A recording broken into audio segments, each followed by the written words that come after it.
What's up, everyone? So today I wanted to talk about a concept, I guess, that I use in my coaching called inner parenting. And this is most correlated with the cognitive functions being used or seen as characters in a car. A lot of you may already be familiar with Personality Hacker's car model, where they have the driver, which is like your dominant function, the one that you're most comfortable in, the one that pretty much like handles most of the work, the one that you are like the most proficient in doing, and makes up like most of your personality in a way, or most of the way that you see, most of the way that you operate in the world. And then you have your co-pilot, which is often the one where the average person kind of like uses as a one-trick pony, but doesn't really like use to a great level all the time, and kind of has some resistance going toward at first until they start developing more, or they start having like a natural course of growth, and then they use that co-pilot to then further balance with their driver and their co-pilot, because if your driver's an extrovert, then your co-pilot's an introvert, and if your driver's an introvert, then your co-pilot's an extrovert. And so this is where we get people who are kind of like well-rounded, because they have both their driver and their co-pilot like operating together, and working together in a fashion that is very mature and just overall developed and integrated. And then right behind the co-pilot, then you'll have what we call the 10-year-old, or what Personality Hacker calls the 10-year-old, which is your tertiary function. And the reason why it's called a 10-year-old is because we usually go there when it comes to time of play. And it's kind of proficient, like a 10-year-old says like smart things, but you don't want a 10-year-old driving the car, so that's also like where we like go a lot of times, like when we like are playing around, but it could also be our place of defensiveness at times, like some people may visit there often when they're like looping, which is when the driver and the 10-year-old kind of like operate together, like are in cahoots, and they leave the co-pilot out of it because they're both in the same attitude. And so if you have an extroverted driver, then you might loop because you don't want to visit your co-pilot, which is an introvert. And so then you'll have your driver function like kind of like really working with your 10-year-old function. And your 10-year-old always has polarities. So your functions always have polarities, and so every function always has like a flip side coin to it. And the thing here is that your 10-year-old's polarity is always going to be with your co-pilot. So they always come together, and the real gold usually comes from when you have operated or worked on your co-pilot, then your 10-year-old will operate better. So your 10-year-old will actually be better when it's operating with with the co-pilot rather than with the driver. And in fact, that's how you'll then be able to have the 10-year-old operate best with the driver. And if you want more on this, then you can check out my video on an algorithm for personal development. I go a little bit more like in depth, and I kind of like break it down over here, but this is just a quick run through. And then lastly, you'll have what we call the 3-year-old, which is the inferior function. This is the part of you that you're the least proficient at, but still a 3-year-old can still talk. 3-year-olds can still walk. 3-year-olds are still capable of doing things. Just once again, you don't want them driving a car, and you also don't want they're not a 10-year-old even. And so I think that it's important to kind of like know what these different people or passengers in your car stand for. And out of this, I actually had seen the movie Inside Out back then, and I got my friend David, many of you may know him from various videos on my channel, my INFJ artist friend David. I got him to draw me a version of myself, my own car model. I asked him to put it in like an inside out form. And so then he has like FE as the driver, or my dominant function, as an ENFJ. And then he has NI as the co-pilot function, or the auxiliary function. And then he has my 10-year-old extroverted sensing, or SE, as the tertiary, and then my TI as the backseat 3-year-old driver, if you will, or 3-year-old passenger, if you will. And so that's just a quick run through of like what the car model is, and the car model is to represent the cognitive functions. Now, when you're using the car model, then you can often use this as an ability to grow. And like I said, I explain a lot of this in my like algorithm. But today I wanted to present more of an illustration that I've been using a lot recently, which includes The Incredibles. So hopefully many of you have watched Disney's Pixar The Incredibles movie like a long time ago. You know, we have Mr. Incredible, Mrs. Incredible, Dash, and then we also have Violet. And of course there's Jack Jack, but unfortunately we won't be talking much about Jack Jack in this video because the analogy that I'm using, I'm kind of using it in a way that I'll only use the 4 functions, and so we're going to use this family of 4, and we're going to make a few modifications just for the sake of illustration. So the biggest thing that I wanted to share is that our dominant function, or our driver, could be represented as Mr. Incredible was in the movie. You know, as we see Mr. Incredible, oftentimes like he kind of wanted to do things on his own. Like he was like the powerhouse of the family. Hey, aren't you curious about how I get around so fast? See, I have these rocket boots. Go home, buddy. What? Now. Can we talk?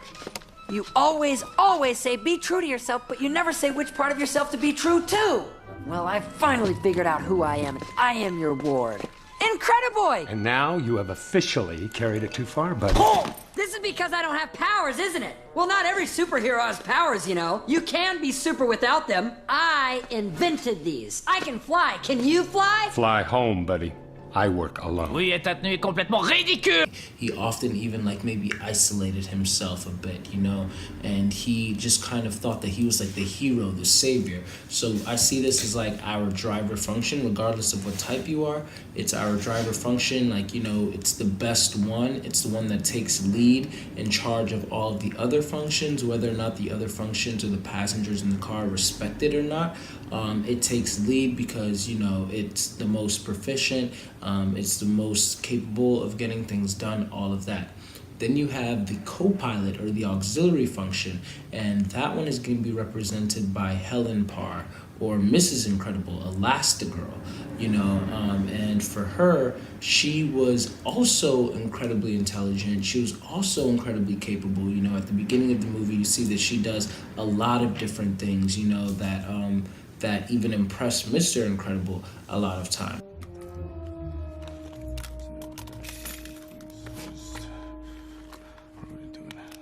You know, you can tell a lot about a woman by the contents of her purse, but maybe that's not what you had in mind. Hey, look.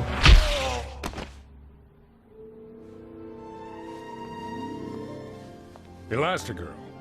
Mr. Incredible. No, it's all right. I've got him. Sure you got him. I just took him out for you. Sure, you took him out. His attention was on me. A fact I exploited to do my job. My job, you mean? A simple thank you will suffice. Thanks, but I don't need any help. Whatever happened to ladies first? Well, whatever happened to equal treatment? Hey, look, wait. The lady got me first. Well, we could share, you know. I work alone. Well, I think you need to be more flexible. And they get married, and like, you know, now they are working together as a team and everything, but clearly Mr. Incredible still has his like ego that is needing to be in check, and you don't really see at the beginning of the movie that him and Mrs. Incredible are actually working together that well as a team, even though like it should be obvious that they work best as a team.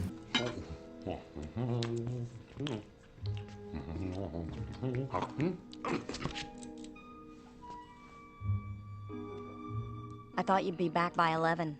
I said I'd be back later. I assumed you'd be back later. If you came back at all, you'd be back later.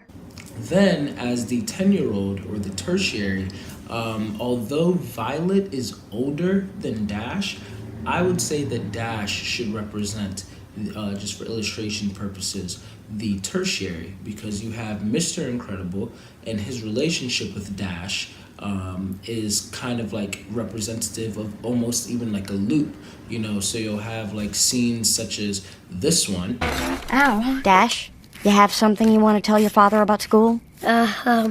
Well, we dissected a frog. Dash got sent to the office again. Good.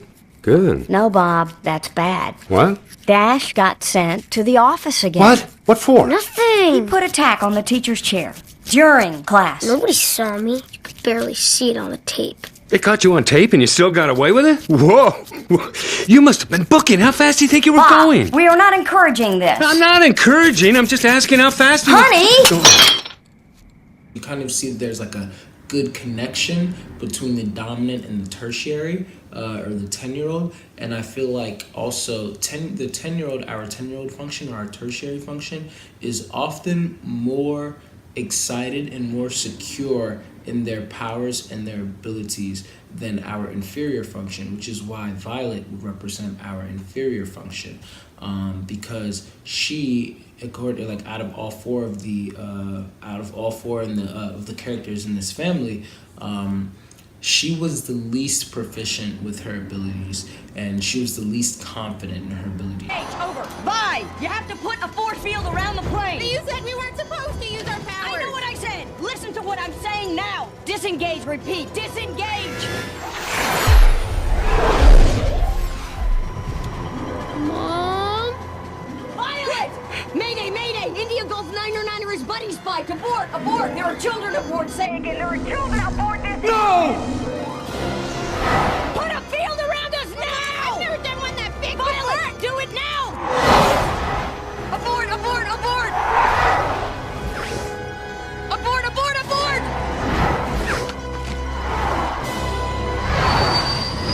She still had a good enough use on them. Like, she was still capable of creating force fields. She was still able to go invisible at will, but she wasn't able to make as big of a force field. She wasn't able to really like do a lot, you know?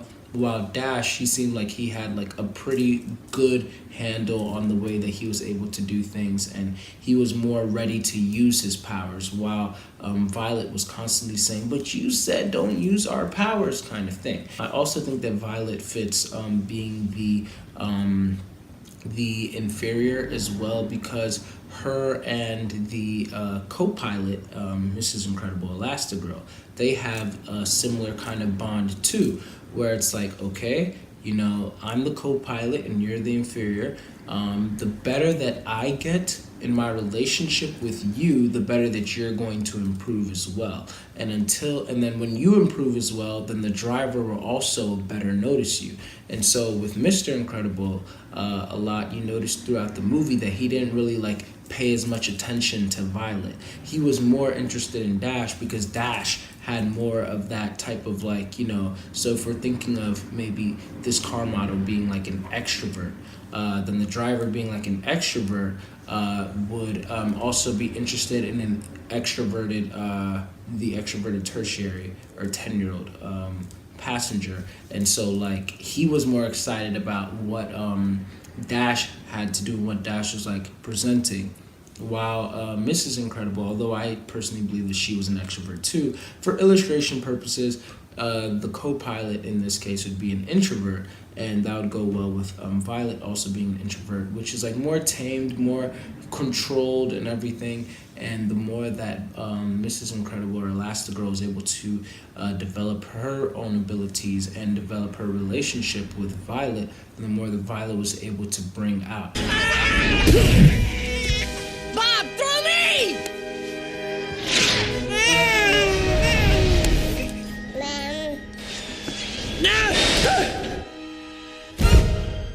This isn't the end of it! I will get your son eventually! I'll get your son! Oh no.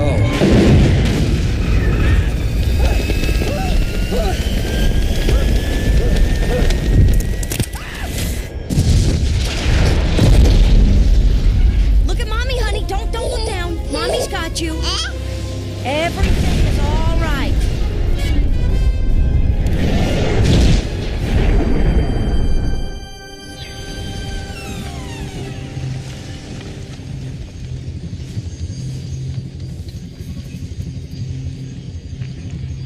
That's my girl. So when I'm coaching people, my goal is to try and get people from looking like this That's it. Stop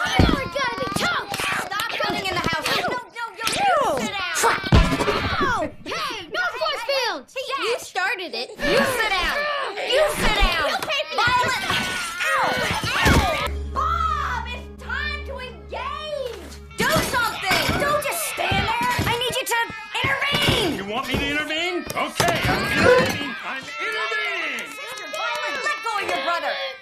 Versus now the end goal being something more like this.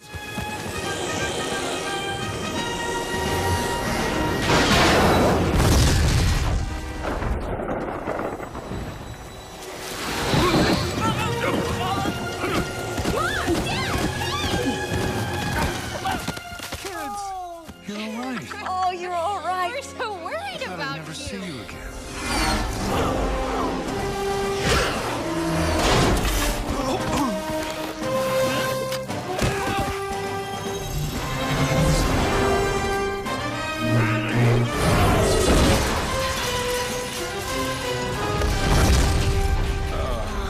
I love you.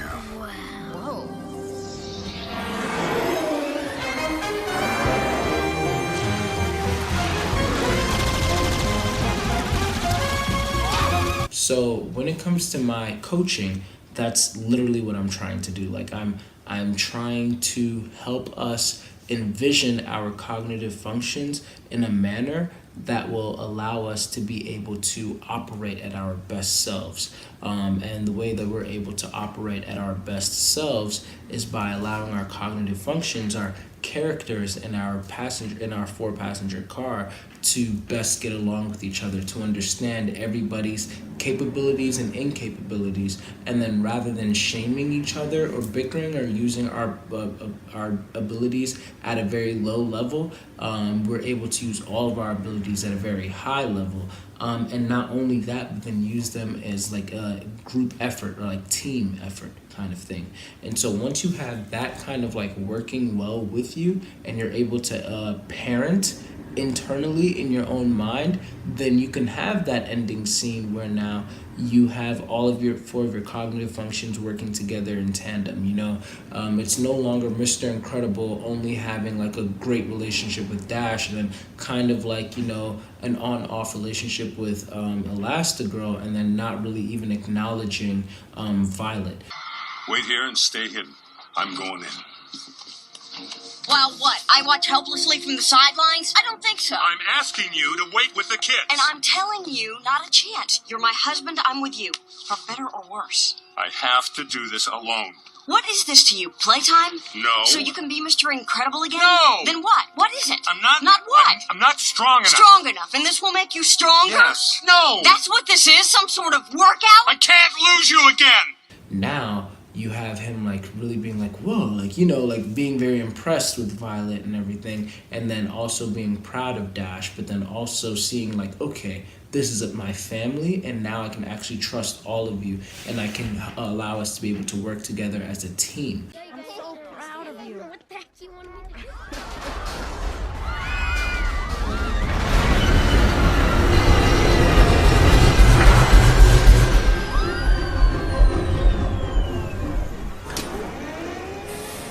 Behold the Underminer!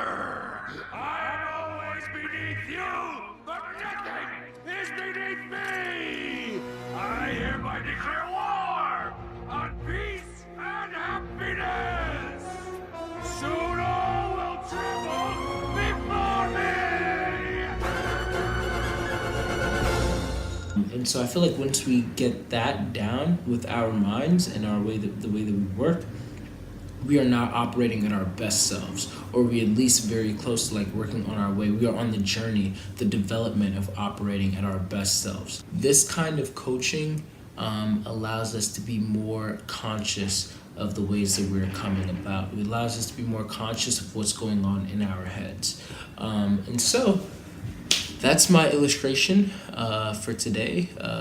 And I wanted to just kind of put this out there so that anybody, you know, who may like consider my coaching one day, they're kind of like, you know, these are just some tidbits to use. Maybe this is something that you can now like, you know, think about.